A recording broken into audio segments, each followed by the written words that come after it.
If you are a copywriter right now and you are spending hours every single day sending cold emails, LinkedIn messages to potential clients, and you are getting nowhere with no responses, no meetings, no new clients, no contracts in your way, nada in your bank account, then you're probably wondering if copywriting is even a viable career right now. You might be thinking that you need to go back to getting a real job. But I'm going to tell you something that most copywriting courses won't tell you. Cold outreach is the hardest way to get clients. And if that's your only strategy, you're going to burn out before you ever land a paying gig. My name is 𝗧𝗛𝗣𝗨𝗟𝗏. I run a 7-figure content agency. It's called Empowered English, and we hire copywriters all of the time. I've also worked with hundreds of freelance copywriters who have built 6-figure agencies without ever sending a cold email, ever in their entire lives. So how did they do it? Today, I'm going to show you the exact strategies that I use to acquire clients and a couple of sneaky hidden ones that I have in my roadmap for the next couple of years. And spoiler alert, it has nothing to do with being pushy, learning how to sell, or spamming your whole audience with loads of emails and stuff. It's just solid techniques that actually get me clients, and I want to share them with you. So let's be real for a second. If you're a copywriter and you send a cold email to a business owner, what is your opening line usually going to be? It's usually like, hey, my name is this, and I'm going to help you write better, whatever. Do you know how many emails that business owner gets every single day saying exactly the same thing? Hundreds, if not thousands, over the course of a week. Genuinely, I only need to look in my inbox to see exactly the same thing. Your email is not special, and it just goes straight to the spam or to the trash. And even if it doesn't, maybe you have 3 seconds to convince them that you're worth your time. Just 3 seconds with something that is unique, makes them open and makes them engage with you. And the challenge is doing that without sounding spammy or resorting to these nefarious business selling practices. Most of these kinds of cold email campaigns fail because they're trying to sell their service and they're trying to convince the business owner that they need something, and that business owner might not necessarily think that they need that or be in that situation right now to sort of look for a solution. The business owner, really, they don't care about what you offer them. They care about revenue, they care about leads, and they care about conversions. They care about what's in their bank account as much as what you care about what's in yours, right? So if you just open with, hi, my name is XYZ and I'm a copywriter, you've already lost. So what actually works then? In my opinion, you have to stop positioning yourself as a service provider and start pitching yourself as a problem solver. So instead of just, I'm a copywriter, you say, I help e-commerce brands increase their average order value by rewriting their product descriptions. That's so much more concrete and specific. And if you have case studies and examples of how, a business owner, an e-commerce brand, can really see how you're going to plug into their business and what kind of results you're going to offer them. One, your original cold pitch is about you. The other is about the outcome. And so when you position yourself around a specific outcome for a very specific type of business, suddenly you become way more interesting and you actually come to solve a problem that that business owner has, even if they don't realize it yet. You are positioning yourself as the expert, right? Not just another freelancer, not just a cold pitch in their inbox. Although this is a challenging sort of idea for me, because when I first started, I didn't actually niche down in my agency. A lot of people gave me this advice. They told me, Holly, make sure that you choose a niche for Empowered English and then double down into that. And I've actually seen that backfire for some of my other agency owner friends who niched too specifically too early, and then when that industry got into trouble, their copywriting business also got into trouble. So I don't necessarily think you should niche by industry or by specific type of business that you serve. But copywriters who are making real money usually do have a very, very clear value proposition and a clear offer, and dare I say a clear niche that they have that they're working with. So I think it's a little bit of a balance. I don't think that you should, if you're a beginner copywriter, I don't think you should niche down straight away. But I do think that when you're thinking about positioning yourself in a sales perspective, why should someone work with you over the million and other copywriters that are out there? The reason is your positioning, the reason is your expertise, and the reason is who specifically you're targeting with the problem that you can solve. That's why you'll see the most successful copywriters be SAS or SaaS landing page copywriters, or e-commerce product page copywriters, or even email sequence copywriters for course creators. They've niched down specifically, and that specificity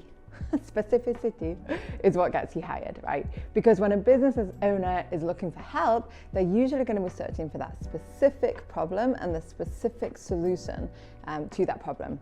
It's great ranking #1 for keywords like copywriter, but actually business owners will be looking for more of a specific product rather than that general term. Okay, so now we've talked about positioning, let's talk about where you can find clients. And I'm not talking about cold email. So the first channel is a bit underrated one in my opinion, but is actually referrals. So it's the easiest, highest converting way to get clients. When somebody refers you, the business owner already trusts you, right? They already believe that you can do the work because someone that they trust has recommended and told them that you can. But how do you get referrals if you don't have clients yet? I can already hear you saying that through the screen. So you start by doing good work for anyone that will hire you for anything. And this is why I say don't niche down right at the beginning. That's because when you're building a business, niching down means that you'll say no to a lot of work before you say yes, because that work might not necessarily fit exactly in your niche. And when that happens, you're actually losing a big opportunity to build your network of referrals right from the beginning.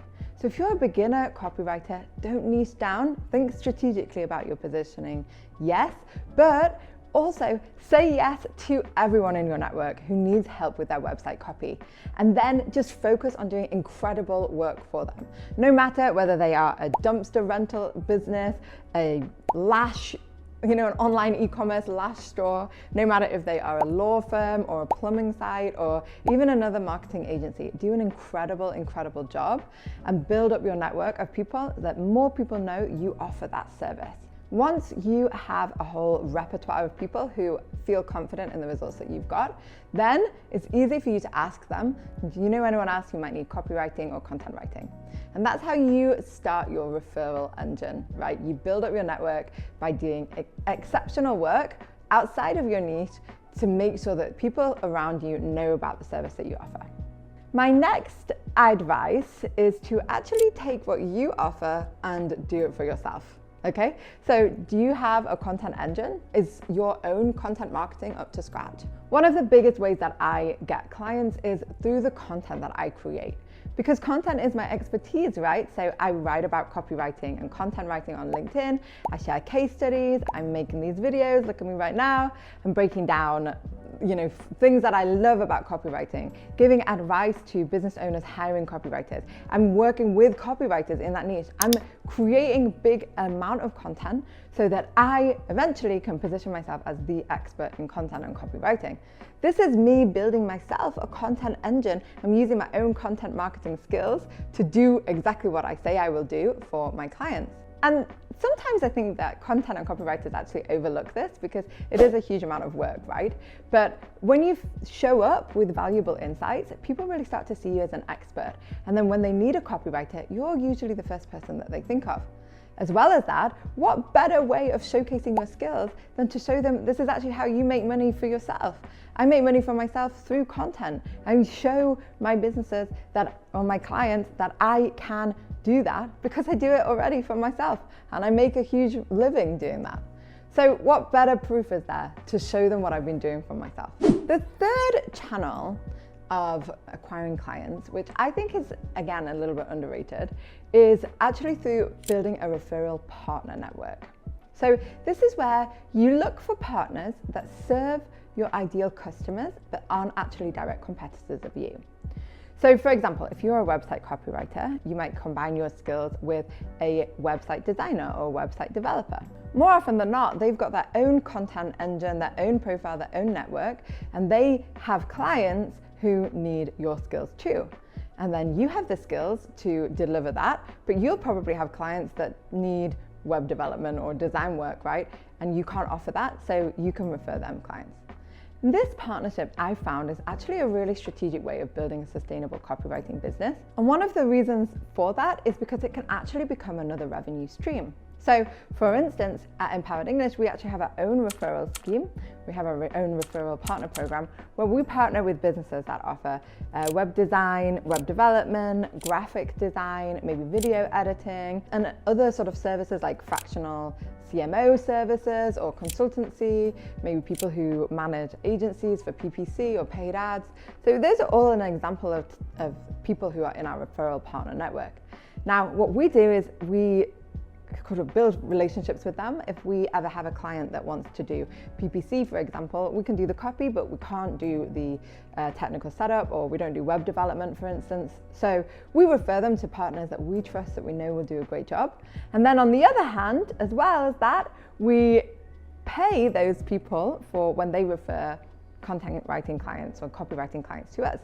So if a web designer came to us and said, you know, my client, it's got 5 pages, I need some content writing support for this, we actually give them a little bit of a kickback, and we give them 10% of the entire value of that client for us. And that way, that this graphic designer actually makes a little revenue stream from the referrals that he sends or she sends over to Empowered English. And that, for some of our biggest referral partners, they're earning over 4 figures a month just from passive income now from previous referrals that ended up into quite lucrative contracts for us. And we're still working with those clients even now, and they're getting a little bit of a pushback, a little bit of a kickback every single month of a percentage of that sale. So building a referral partner network is great because it means you get clients, but also when you refer people that you can't serve anyway, that will be a loss for you, you're actually turning that into a revenue stream too. So it's an underrated way of partnering up with people in the industry to increase your clients.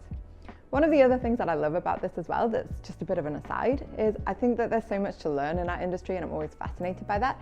So even people who are like graphic designers or web developers, I might not necessarily, you know, work in exactly the same way, but I'm always so fascinated by following and building a connection and a relationship with them. I'm interested in seeing how they learn, how they, you know, develop their skills, the kind of clients that they offer. So for me, it's also really interesting to build that relationship too, and I love doing that as well. I want to be friends with everyone in my industry, right? So building those referral partnerships is a great way of building relationships as well. But here is the thing, okay, so you can't start with referrals and partnerships if you don't have a client list and a portfolio.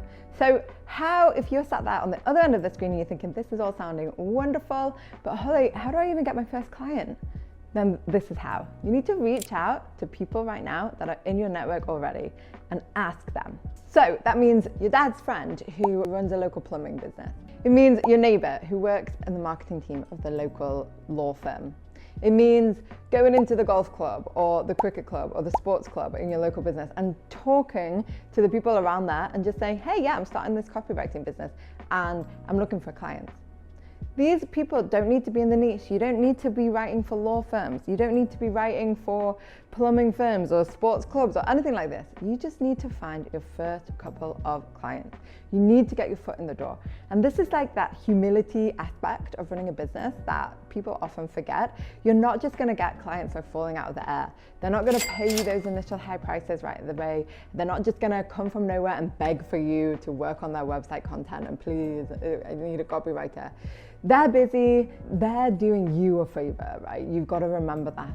So at that beginning stage, it's all about finding a small business that is looking for content right now and asking them, hey, can I do this for you? I'm going to do it so cheap. I'm going to do such a phenomenal job. And in exchange, I'd love for you to give me a testimonial. I'd love for you to be my first sort of portfolio item. Could you do that for me? And acknowledge that this is a favor that you're asking them rather than you delivering your incredible copywriting services. The reality is, if you're a beginner right now, getting your foot in the door is the hardest thing. And it's where most people sort of tap out. They think they've been promised, high $10,000 months from copywriting gurus online, and it's not the reality. If you're starting a business, you've got to find a way right now of just getting in your first client, getting your foot in the door, and that usually happens by reaching out through your own network. So then once you have done that work already for one person, you're going to have a case study. You're going to have proof that you can deliver results, and you're going to have a whole new person who's sort of like, you're going to be your advocate in their network as well. And that is worth a hell of a lot of cold emails. So I see content writers who are waiting to be ready before they start doing this, okay? And they're waiting until they have the perfect portfolio, the perfect website, the perfect pitch. But the truth is that unless you get started with those first couple of clients, you're just never going to be ready. You've just got to start. So my challenge to you right now is, if you're looking to build a freelance copywriting business, reach out to 5 people in your network right now and tell them that you're starting your business and that you'd love to work with them at a discounted rate in exchange for a testimonial and a case study. And I guarantee, well, I'm not 100% sure who they are, but I like to think I guarantee that one of them will say yes, because that's exactly how I built my own business. Okay, so once you have that first case study and that first client, absolutely everything changes and you can start to scale. You can reach out to similar businesses and say, you know, I just helped a business like yours and I just helped them increase their conversions by X%. And that's going to be real data because you really did do that. Hey, can I help you? Suddenly, you're not just a copywriter looking for work right now. You are the expert and you come with receipts. You come with that proof to prove it. And this is where you build that referral engine and you create content around your niche, you partner and complement other services, and you reach out to other service providers that can offer complementary products and services. And before you know it, then you're going to have more work than you can handle. And the next thing is going to be building a team and doing all of this stuff. The copywriters, in my opinion, who are most likely to fail are the ones that haven't done any work before looking and reaching out for clients. And they're waiting for something perfect. They're waiting for perfection before they get started. Whereas the ones who succeed are the ones who just do it, who realize that they're not going to be actually as good as they think that they will be, but the work will speak for themselves.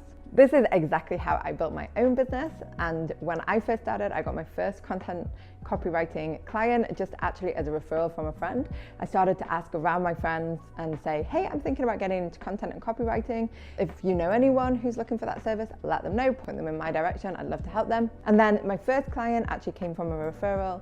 And it was a great fit for me, and we jumped on a call and I said, I'm going to deliver this for you in one weekend and I'm going to deliver it at a reduced rate, right? And in that one weekend, I worked my butt off trying to get it all done in time for the deadline, which was on Monday. And I don't work on weekends now, but for me, that was really important because I wanted to offer that like extra thing as a reason why she would work with me. And you know what? I don't think it was very good. I don't think that I did a great job for her because it was my first job. But that then gave me the catalyst, really. It gave me the kick up the bum to go out and find other content writing clients. And I had a couple of people then that I could say, oh yeah, I've done this before. I've worked for this company before. I've worked for this company. And so for me, it was just getting out there, going and doing it, doing something a little bit extra for free at a lower price and giving it a go. And when that person gave me feedback, you know, I took it all out on board, but it was about getting started. That was the hardest thing. And I see so many people who, in my time as a content writer, who've like gone out and they've started to look for clients and they've started to build a content writing business and they've got to this first hurdle, which is maybe getting a portfolio or building something, getting that initial client, and they've gone, it's too hard, and they've given up. But they didn't reach out to people in their network first, which means that they're losing out massively. Okay, so that is the end of this video. If you are looking for work, one of the things that we haven't spoken about today is all of these different job boards and applying for freelance roles. We're going to be talking about that in another video, but I do have an incredible resource that I think that you would like.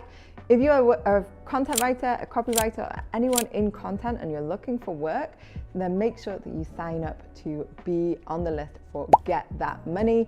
It's a completely free newsletter coming to your inbox every single Monday, and it gives you all of the businesses that are hiring copywriters and content writers right now. So it means that you don't have to sift through all of those job posts and LinkedIn and endless amounts of spammy job adverts. Instead, you can just get straight to the good stuff in your inbox every Monday, and that's how you can get that money. Make sure that you subscribe in the link below in the description box. And in the meantime, I am here for you every single week with tips on how you can build your business and become a better copywriter and content writer. So make sure that you hit that subscribe button, and I'll see you in the next video. Bye bye.